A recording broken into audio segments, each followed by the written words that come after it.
Well, good morning. Thank you so much for giving me once again this opportunity. I want to first apologize for coming slightly a bit late. You know, when you're dealing with these things, sometimes you can find yourself missing a minute or two, but we are here. Every Tuesday, I've said again, I look forward to being here and talking about leadership. Again, I've said leadership is one topic you cannot say enough. And every time you get a different person talking about leadership, you get different results and you hear things you have never heard before. Last week, we were dealing with leadership and family, and today we are continuing with the same.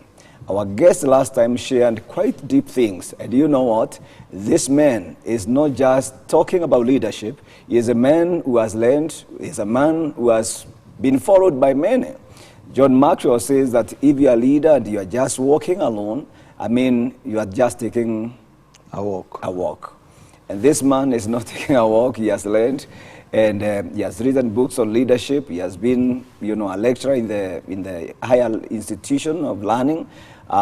He is a bishop. He has led churches, and he is a family man. I remember one time I was in a hotel, and one of the signs in the hotel was written, "Never trust a skinny chef." In other words, if the one who is cooking for you cannot manifest what the food is doing, don't trust him.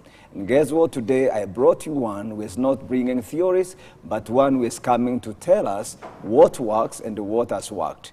Dr. Sammy Gitaari is a family man. The reason why, again, I asked him to talk about family is because he is a family man. He has learned, and children who are now mature, and he has been teaching on family issues for many years. I remember many people, I mentioned Dr. Sammy Gitaari too, they say, yes, we know him. We used to read his family articles, and they have been a blessing. Last week, after talking with them, many people called and said, you know what, please let this man come back and talk to us again. And you know what, he was gracious enough. When I requested, he said, I will come. So I'll ask you to do just a few things today. I want to ask you, please share this show with someone. We are in Elevate TV, Kenya, and we are also in Elevate TV in YouTube and also in Facebook. And so you are most welcome. Call someone. Tell him, hey, something good is happening in Elevate TV. I'm your host, Apostle Patrick Muriithi, and my guest, Dr. Sammy Gitaari. Sir, greet us and tell us something as we begin. Well, praise the Lord. It's true, I'm Dr. Sammy Gitaari. I love Jesus and I love family. I'm very passionate about families. Many years ago, the Lord spoke to me and said, if you build strong families, you build strong churches. You build strong churches, you build a strong nation. And that has really informed my direction. And today I look forward to sharing with you things that will carry you forward in family and in leadership too. Well, Dr. Sammy, thank you so much, and I'm so honored to have you come again. And asking you to come this early morning and you accepting, I want to say I'm really, really humbled. Well, I was here by 6. Yeah. That's how serious I am about it. That's how serious you are, and you know what? Even for the people listening, I'm sure they are happy that you came. And last week we shared quite a number of things. And we talked about leadership in the family, from the family perspective. Mm-hmm. And we were able to say that leadership does not just begin when people are grown. You start from somewhere down there. Mm-hmm. And you mentioned a powerful thing. You said that you can identify leaders from when they're small. Yep. And you said you just need to throw the ball to them. And just throw a ball, and you tell who says, you stand there, you be there, you are the goalkeeper, you are the one, and the one who organizes them is the leader. Wow. And one thing that people really loved is when you talked about the answer and the process. Mm-hmm. That people can be getting, people want to mark the answer. Yep. We want to see the finished product. Mm-hmm. But we are not appreciating the process. Because the process is really what produces the answer. Mm-hmm. And you can get a light answer. Yes. And a long process. Yes. That is if, some by guesswork. And we are seeing that a lot. But usually when you do that, mm-hmm. you cannot sustain that. Yes. You can get the right answer once, but you get wrong answers all the other time. Wow. If you don't know the process. That is what we were learning last week. And we talked about the process. We also talked about discipline. Yep. Just a recap for... Oh, yeah. We said that discipline has one purpose. Correction of character. Not punishment. Even punishment must have the same purpose. Correction of behavior and the building of character. Okay. If your punishment is not going to have that as a goal, then something is wrong. Okay. If you punish because you are unhappy, you are annoyed, then you are not going to have the result of correction. I'll give you an example. A friend of mine, his son went to standard 1. When he came home, he insulted his sister. Okay. But he called that church a bad name. This pastor was so mad, he got him and beat him thoroughly. And the boy cried and cried, and finally he says, Dad, I'll never repeat that again. And that left him. A week later, the same boy went to his mother and he says, Mom, kwani kusema hii ni kusema nini? Wow. And the mother explained. And when she explained, the boy said, oh, did I say that? You know, the point is, the father did not get the solution. Yes. Because he was punishing the fellow because he is hurt. He was not correcting the behavior. Okay. Now, when you do that, you tend to become abusive. Because the person who is punished for things he does not understand and all that will feel abused. It's just that you are stronger than me, otherwise we would have fought. You know? And that's a wrong way of punishing. I always tell people, if you have to punish a child, first of all, agree with that child. Yes. What you have done is wrong. But why is it wrong? It's because it's disobedience. So, in that case, for example, the person who needed to be punished was the father. Because he's the one who sent the fellow to school. And he's the one who paid for him to go to school, to run that behavior. You know? So I tell parents, the best thing to do would have been to ask him, come on here, where did you hear that word from? What does it mean? Why did you call someone that? Yeah. Then, if he understands that is a bad one, you say, in our family, you don't use words like those. Yes. Now, if that kid uses those words another day, that is disobedience. And it needs to be corrected. Yes. Including punished. Wow. Yeah. Man, that is so much, that is powerful. Well, that is what we tackled last week, and I thought, just you as journalists, you didn't have a chance to get to hear what was going on. At least I thought, let me have you taste a bit so that as we move on now, you know where we stopped, and you're able to catch up with us. Now, Bishop, we are having an issue now with in our country, and as we said last time, when I look at you people, for example, people of your age, and I will say that when I look at the people of your age and somewhere there, we see leaders, we see consistency. I remember you saying one time that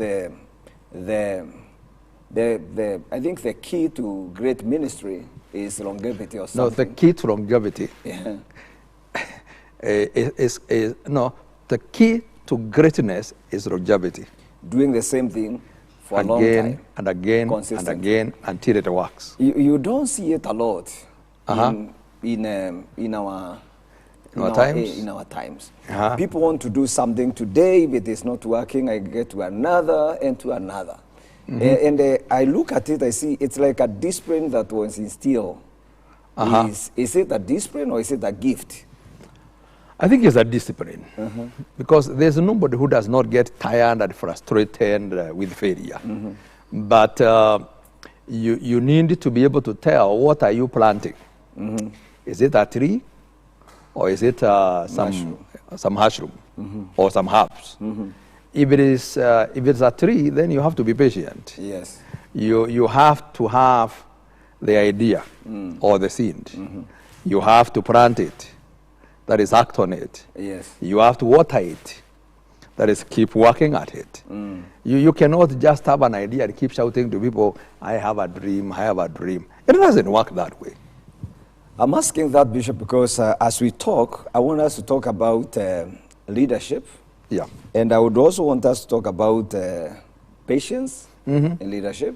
Because again, when we raise children in this family, and we are raising leaders in this family, we need to instill some discipline on patience, then consistency. And let me say to somebody listening, this man, I've worked with many people, but I can tell you without closing my eyes that this man, I have known him as so consistent, especially in waking up for prayer and the reading. I've never met a man who is consistent to Bible study hour like this man. I mean, that one I can say to you, I have. Yeah, I've years learned ago that. you lived in my house. Yes, I've seen that. And But you know, it's my practice. I always wake up at 4.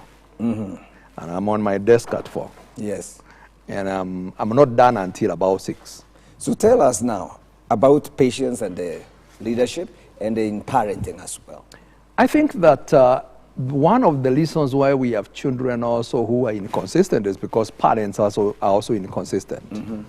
I think that leadership is more caught than taught. Leadership is more caught than taught. Yes. Yeah. What they see you doing, they will most likely do it.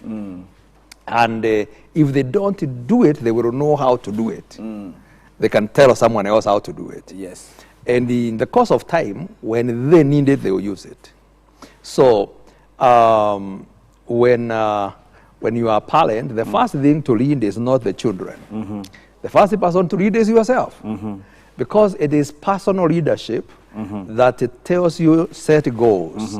It is personal leadership that says there are things you do, there are things you don't do. You are values. Yes. It is personal leadership that tells you that there are structures you carry and there are things you must do. Personal leadership. You cannot lead people effectively before you lead yourself. If you are bishop, you must bishop yourself. Okay. If you are father, you must father yourself. You have to have it yourself.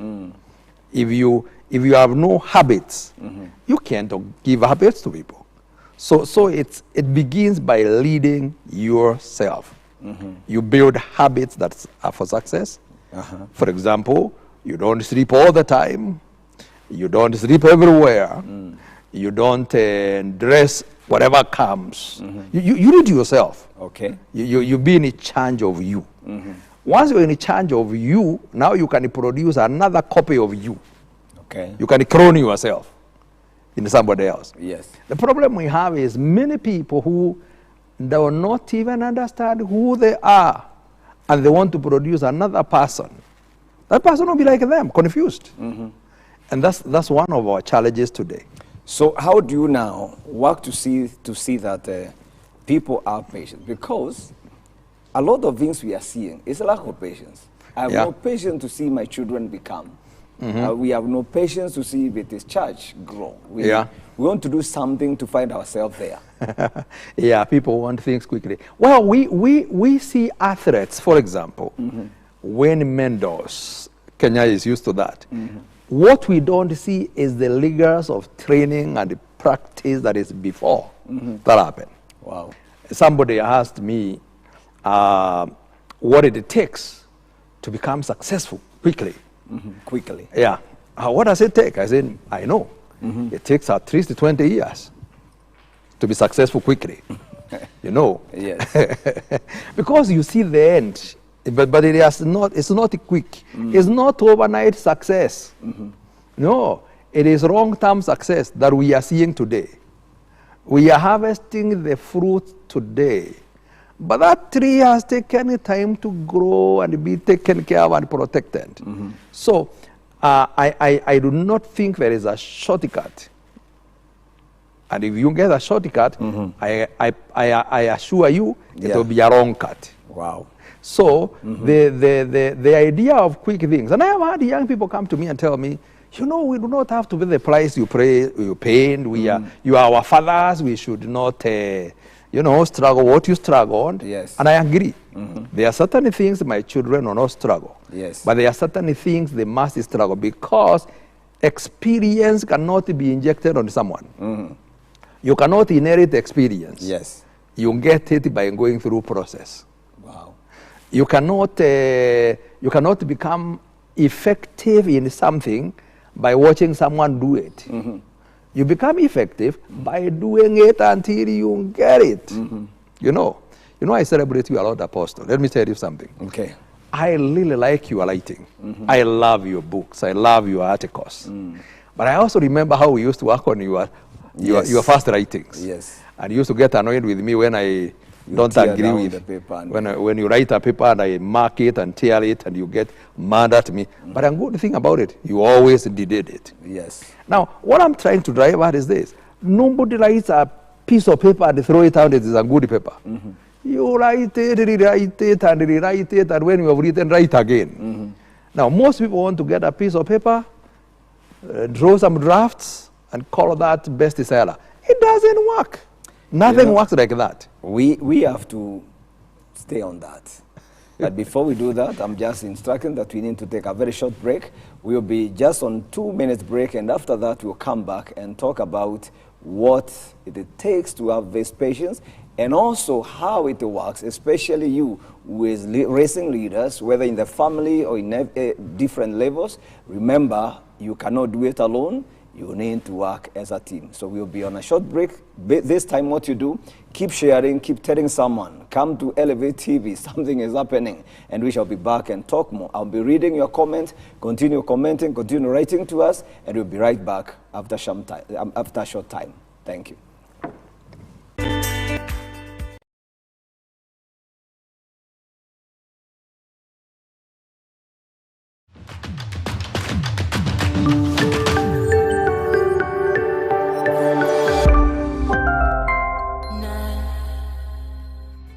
Guidance to help pastors stand strong. There are certain major attacks that men of God face in the life and ministry. According to our tests, this man, we are just sure about 3 hours. 3 hours. 3 hours. 3 hours. Oh my God. Focus on issues affecting women. Today on Sister Talk, we are going to discuss young wives. And then those surprising moments, sometimes anakuja unashtuka, hey, mtu amekuja na flower, unasema hata sikuwa naitarajia, si birthday. Empowering talks on health and wellness. The services, they are deep. Yeah, Yes. they have ridges, Yes. and these tend to hide food. Yes. So we make sure they are super clean. Wow. Yeah. Spice up your weekend with top-rated Christian movies. Lead an army of believers and will stand on your word above all else.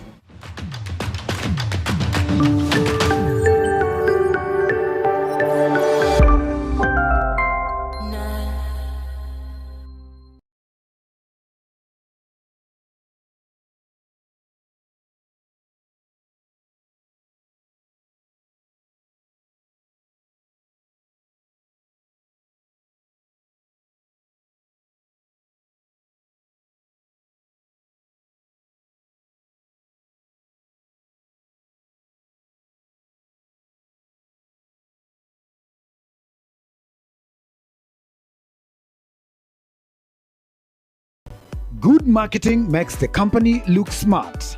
Great marketing makes the customer feel smart. Are you looking for a place to advertise your upcoming conference, church meeting, or ladies' meeting? Look no further. Elevate TV is offering you a chance to advertise from as low as 5,000 Kenyan shillings. Talk to us today. Call us on 0705 872237.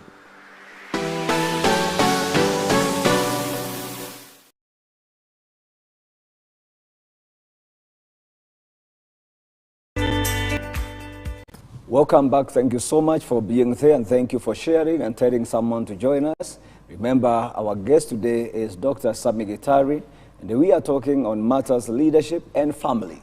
And this man is doing a great job. Just before we went on break, we are talking about patience, and Bishop, continue now. We are talking about raising leaders from the family, from when they are young to when they are grown. We don't want to wait there and see the result. We want to go through the process.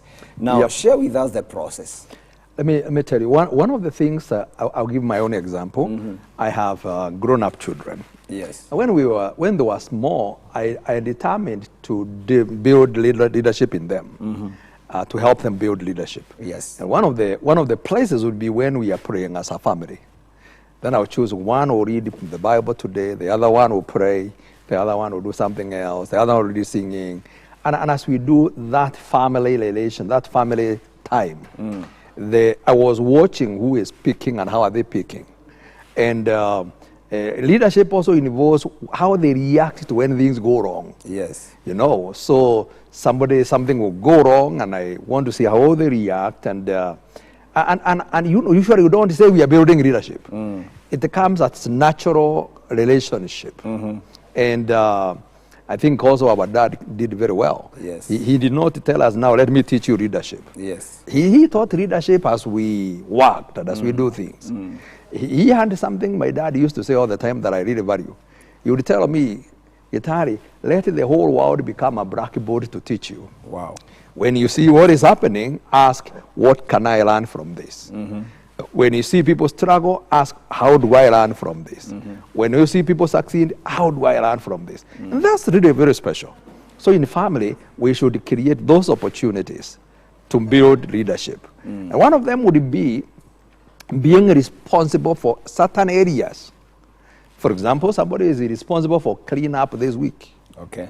That he is building an area of consistency, patience, character. So responsibility. Responsibility. Okay. Once people become responsible as they grow, they are the same people. Those are the things they use when they grow up. Okay. You're giving them responsibility and change responsibilities also.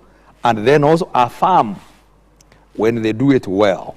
Yeah, because I think one of the things we were saying is that when children are not given responsibility when they are young, and they are given responsibility as a discipline, you know. Now then they will hate it. Yes. They will think work is pain, responsibility is pain, and good people should not be doing those things. Okay.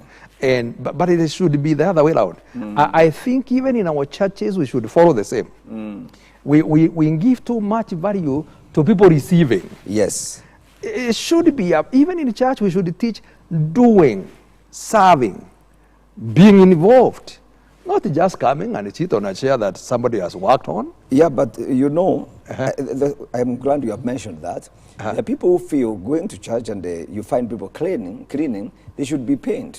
Now that's... And some, even the seat you sit on and all that, and if there was no one to do it for you, you are hurt. Yes, because the problem is you have not learned that service has value. And there is no leadership if there is no service. Okay. Anyone who does not know how to serve should not be allowed to lead anybody. Wow. Because if you are leading and you don't know how to serve, you will abuse people. You become needing people to minister to you. Yes. To serve you, to work for you. That's a wandering way of looking at leadership, and it's wrong. I believe the pastor should be able to clean something. Yes. The pastor should be able to organize something. And all the other leaders, the same. So, and it is the same thing you find, if it doesn't work at home, it will not work at school. And we need to really think whether we sometimes need house helps. You know? Because sometimes instead of becoming house helps, they take the work that children should have learned to grow. Okay. And even when we have house helps, we should be willing to allow our children to do those responsibilities that they do. You know, sometimes send the house help away. Okay. So that the children can do something, learn. So responsibility, instill responsibility. Instill responsibility. Instill the behavior of order. Okay. Respect. Not messing with other people's things. You know, all those are part of leadership. Being organized, managing money. I think the home is the best place to teach children to make money. and to manage money. Yes. In my family, I believed long ago that it is wrong to give children free money. So I made them earn their money. Yeah, so we will agree, you will have a pocket money of so much at the end of the week. But if you do your work well, yeah. So you are going to be responsible for cleaning the utensils the whole week. But at the end of the week, you'll get 200 shillings. It's your money. You have earned your money. I sometimes will give you money, but that is your money. Yeah. And the other one and so forth. It's the same money I would have given, but I use it to train them to be responsible. Then we'll talk about your money. Yes. Now that you have money, what do you do with the money? Then they have to at least know how to break it into giving, saving, and spending. Yeah, and when you mentioned that, I've had people really complain when it comes to money, giving especially. And you can tell this is from the roots. Yeah. And it becomes very hard to teach people who are not taught to give when they are Yeah, because they thought giving is losing. It's losing. It's important to know nothing works in life without giving. Wow. Even this grass will not have water if nobody gave water to it. All right? Yeah. And we will never harvest anything if we do not give a seed to the ground. Even here where we are giving. But we are giving because we also received. You know? Wow. The principle of giving is the principle of life. If you don't learn to give, then you have destroyed your life. Wow. You know? Giving is more than tithing and giving offerings. Yes. Giving is seeing needs and meeting them. Is caring for other people as well. Well, Bishop, let's hold on that. Let me read a few comments that are coming to us. Grace Muriithi is saying, in our family culture is very important. It's a key to greatness is longevity. Then we have saying leadership is more caught than taught. That is very powerful. We have Christine Gainer saying, God bless you, Bishop. This is really powerful. Rosalind Mwongela says leadership has everything to do with service. And the comment says service and leadership go hand in hand. Amazing. And thank you so much. You are writing. Keep on writing. I will not have done justice if I don't mention reading a few comments in Facebook. We have Joseph Karanja says, from Dagoret says, I'm foreign. We have Nick Spears. I love the name. He's saying, watching from Nakuru, great insight from the bishop. This is great listening to two great generals of God. And then I have, I'll be reading some more as we move on. So we say, give responsibility. Yeah. Then we say, as you do that, we affirm good behavior. Because punishment is not the best way of training people. Affirming what is correct is the better way. Right. If, for example, you send a kid to do 3 things and does 1 good, you can specialize on the good that was done, and it will work on destroying the poor that was done. But usually, we carry perfection with us, so we beat them for what they didn't do right. And we forget what they did right. We forget what they did right. Wow. Now, nobody improves by focusing on his weaknesses. Nobody, including you. You can never become better by working on your weaknesses. Wow. That's very You powerful. become better by working on your strengths. Then you know? you weigh out the weakness. Yeah, the weakness will fizzle out. Wow. Or become ignored. You know? If you are very good at learning, just learn. Don't try to be a writer. Yes. Because if you try to learn what you don't have strength in, by the time you learn to even begin, somebody has overtaken you on areas you are strong. Yeah. So the best thing is, don't kill yourself with your weakness. Put your energy, put your money on your strength. You know, that is very powerful. That, somebody saying that people, and especially parents, when they talk about children, they talk like all children are bad.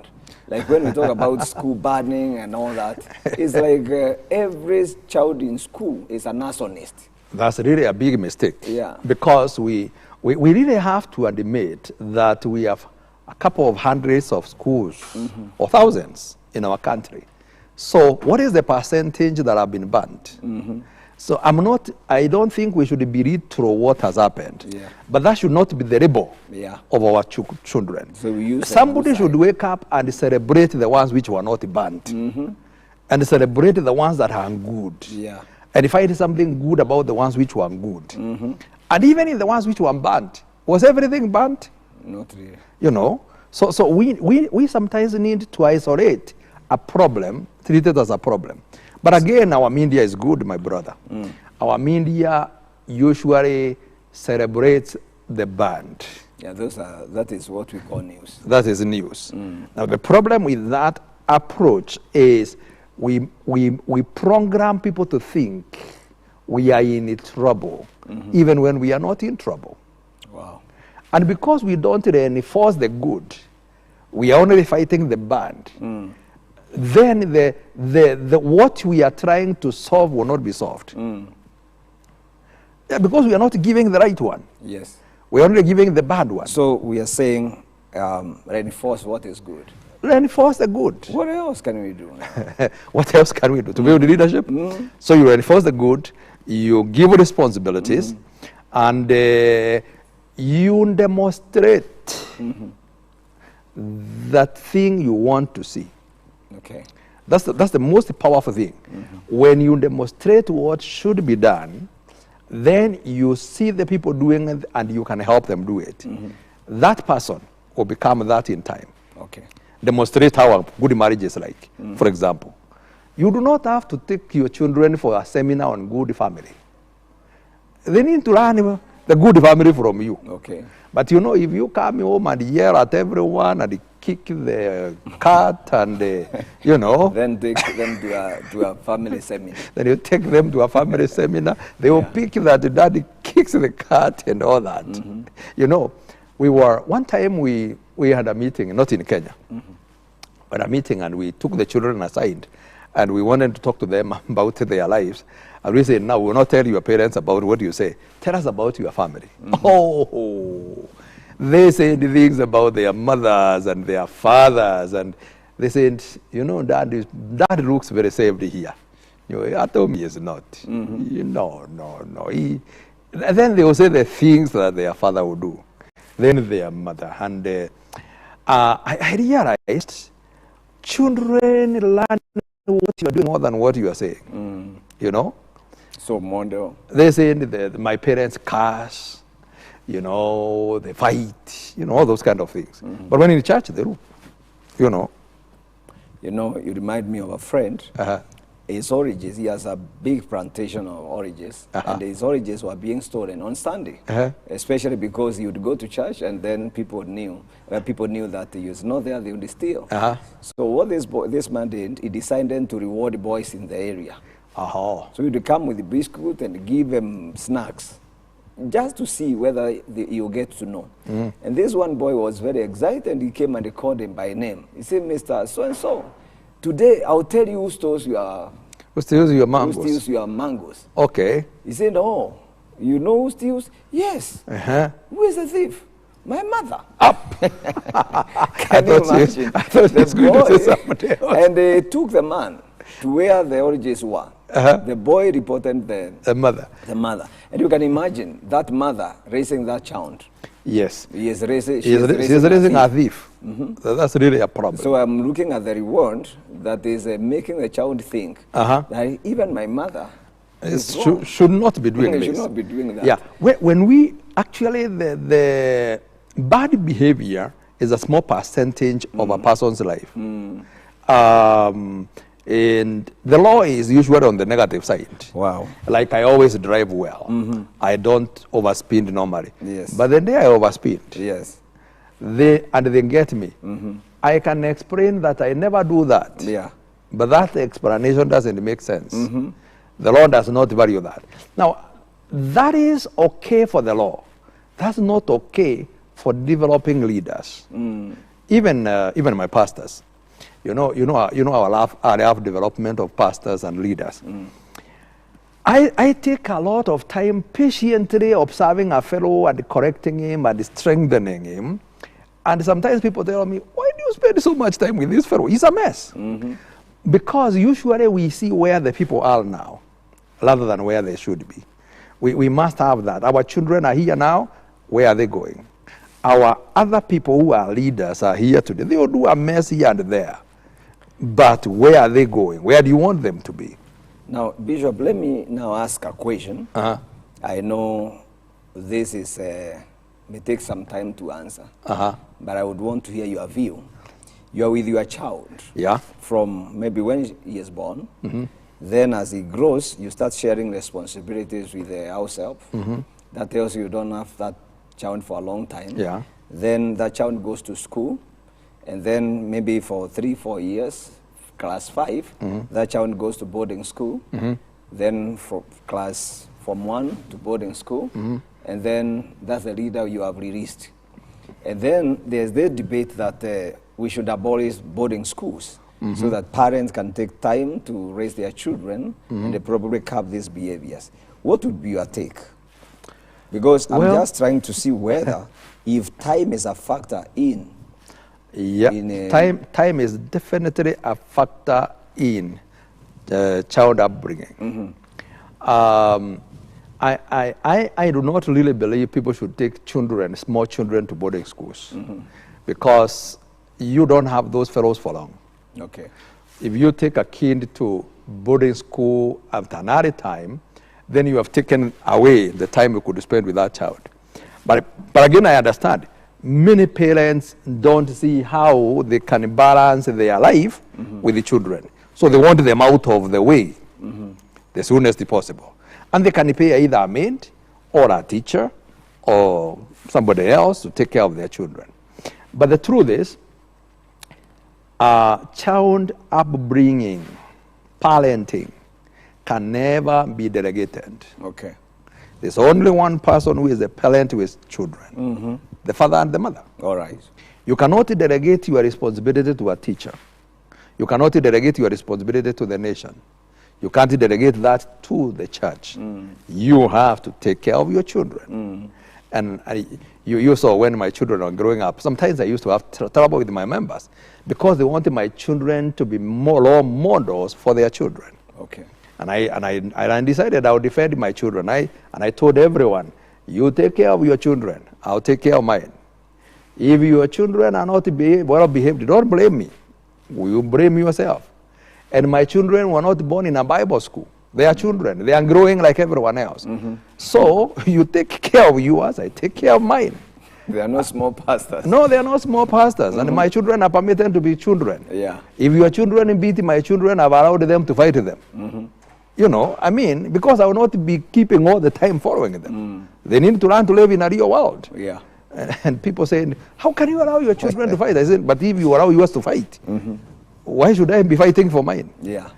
My point is this, children are children and we must bring them up without delegating our responsibility to somebody else. It should not happen. Just before you conclude that point, because I'm seeing something, some people are reacting. George Wafura is saying, just student after class is a teacher, so he came out of class and he picked up from the point of affirmation as opposed to punishment in training people.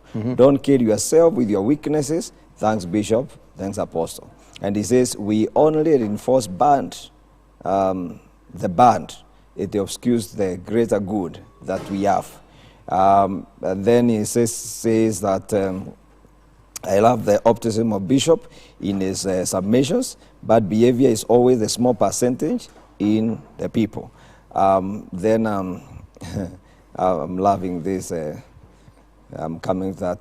Then in YouTube, Joshua is saying positive media is a key tool in helping develop great leadership and family. Mary Mwangi says, develop your people seeing where they are going and not the mess they are now. Wow, that is powerful. Now, you talked on, now in this time, you are saying parenting is not delegated. It can't be. We are in the fix where the parent feels like I'm not available for my children. And, and all of a sudden, it's like everybody feels I have no time. Not everybody, but well, many people feel like children are not an interruption to your life. Okay. Children are a responsibility that you have, and a responsibility that you owe to the nation and to God. The reason God gave you children is so that you can bring them up, not so that you can learn away from them. So I would say it's not a wise thing to take small children to a boarding school. Actually, if I was asked, I would not recommend us to have a boarding schools. Oh, really? Yeah. Even in Kenya, high school? Even in high school. When we got boarding schools, they had a good purpose. It was to bring national cohesion. Okay. And also there was so much poverty and all that, those long time ago. But we have the same problems, we have the same reasons. I think that... you are saying boarding schools then were for national... Actually, there was a lot of value. Education then was education for manpower development. So we had many people in primary school, a few in secondary school, much less in A levels, much less in university, and very much less go to the other level. Because we had a stratified society. Well, we devolved that. Nobody follows that anymore. Now is education for the sake of it. Okay. You can get a degree if you want it. Okay. Not because we want somebody trained to fill an office. All right. You know, that changed. But we are following the structure we had for that purpose up to today. Okay. Number two, we have moved education from being education for development of life and character to commercial. Okay. A lot of education today is commercialized. So we have schools for purposes of commerce. And we as parents need to think about this. Now, I'm not against the school. I'm a teacher. You know, when you talk like that, I'm also looking at it from that time, you had to be in a physical class. Yeah. And now, again, we see, like with the COVID, now we the world has online. Changed. The world has Can changed. you imagine being in a boarding school for online class? Now, the world has become global, and it's going to become, and it's going to move that direction. Where we have a challenge, though, is this. Father and mother wants to go to work, and they need somewhere to take the children. Yes. We may need to develop those kind of structures where it is possible for people to work and also raise their children. But when we see children as a nuisance and send them away, when they grow up, they will have that gap. I've talked to many parents, to many children, and the parents who don't understand each other. They say, my children don't understand me, and I don't understand them. I say, how did you grow up? I said, well, I sent them to boarding school and this. I paid for everything. I said, well, you paid for everything. You should keep paying. You know.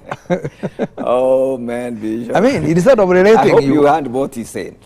If you are supposed to pay for everything, for your children, then you keep on paying. Don't stop paying. You paid for their boarding school, you paid for everything. Yeah. Now they are here fighting you again, you have to pay. You keep paying. All right. Because that's what you have built. They don't know another thing. And you also don't know another thing. You are actually trying to harvest where you did not plant anything. Yeah. Wow. You did not plant a relationship, and you want results from a relationship. Where do you get it from? You never planted patience. How can you get it? You planted, you mind your own business, I mind my own business. Let me tell you something. I was one time in the US, and I had free time. I walked around. I went to a mall, and when I'm there, I heard music playing. It was a very nice song. It was about a father who was very busy, and a son. And the son always wanted to talk. He said, Dad, can I talk to you? He said, son, I love you, but I'm very busy, maybe some time later. And the boy grew to a teenager. The father, the same story. The boy grew to an adult, the same story. Finally, the father retired, and the son got employed. So the father now wanted to talk to dad. And then you say, Dad, I love you. I would really love to talk with you, but I'm really busy now. Maybe some time later. And they lived like that. They did not solve the problem because he taught him, when you are busy, you don't have time for anybody. So when he also grew, he became the same. Wow. You know? Wow. I've never forgotten that. And I made up my mind at that time. I will not be too busy for my children. Because when they grow, they won't be busy for me. Wow. Wow. Man. So, time. Yeah. And that's why you are saying, if you are given a chance, you say boarding schools? Abolish them. Abolish them. Yeah. But then we have an issue of parents. We have to work. We send them away so that we may work. No, what will happen? Let me tell you what happens. People adapt very fast. Okay. When we create superhighways, you don't take people to drive in school again. They adapt, you know. When COVID came, we did not need to be taken to a school. COVID school. COVID school. We adapted. Yes. You know. Life is like that. Once the need is created, people adapt and adapt quickly. Meanwhile, though, before we abolish them, because I don't think we are abolishing them soon, we must then rethink discipline in schools. We must rethink discipline because it seems like either the teachers are not trained to handle discipline in the new dispensation where they don't cane, because I think where you don't cane, there's still a way of disciplining. I personally, I do not believe in caning children over 12 years. I really don't do that. I don't think it should be done. But there are people who have only one way of solving problems. Caning or beating. And there are also men who are like that. They think they should beat their wives if they want them to stay on the line. Those are outdated methods of working. There is more than one way of making things work. If you beat your wife because she made mistakes, what should happen to you when you make a mistake? Shouldn't you be beaten also? If you beat an adult and grown-up child when they make a mistake, what happens when you do it? There must be an adult and grown-up responsible way of instilling discipline. First of all is setting standards. Once the standards are set, they should have consequences inbuilt in those standards. Then there must be a people that are able to help people fit those standards. Unfortunately, in our time, we have teachers with too many children and too much work. So they don't spend time doing the right things. Well, man, Bishop, I don't know how to host you in 1 hour. And I think, to me, what you say is very important. I didn't even have time to read all what people are saying because I also get to a place where I'm just receiving, you know. But I want to say thank you so much. And I pray that God giving us another time, you'll come and share with us. Thank you so much, people, for listening to us, and those of you who are commenting and sharing. This show has been a great blessing, not just to me, but to everyone. And that's why I keep saying, keep sharing and keep telling someone something is happening at the Elevate TV. And I want to encourage you to keep watching Elevate TV. Tell someone, Elevate TV, things are happening there. I want to wish you a blessed day. Remember this day, from today we have a conference going on here at Kenya Cinema, and I want to encourage you to join and be a blessing and hear what the Lord is saying more, even beyond here. I want to say God bless you, and from our side we want to say God bless you. See you again next week on Tuesday, same time. Bye for now. Bye.